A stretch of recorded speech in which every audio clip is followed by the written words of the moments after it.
Hi everyone, I'm Garrett from Zip Scanners, where we make scanning easy. Today I'm going to do a little tips and tricks video on the SDS100. I've been fielding a lot of questions about how to enter manual frequencies. So I haven't had an answer for the longest time, and I just found out the other day how to do it. It's very simple and I feel very dumb.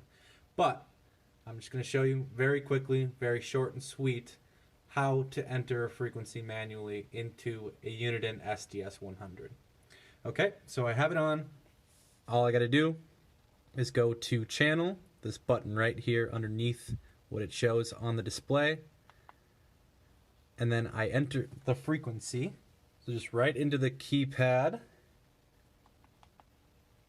Just doing University of Minnesota Police. And then I hit enter, and enter again to quick frequency save. And then you can edit the name or the frequency number. And there you go. You have your quick save frequencies right in your favorites list. And you can edit the name of the system.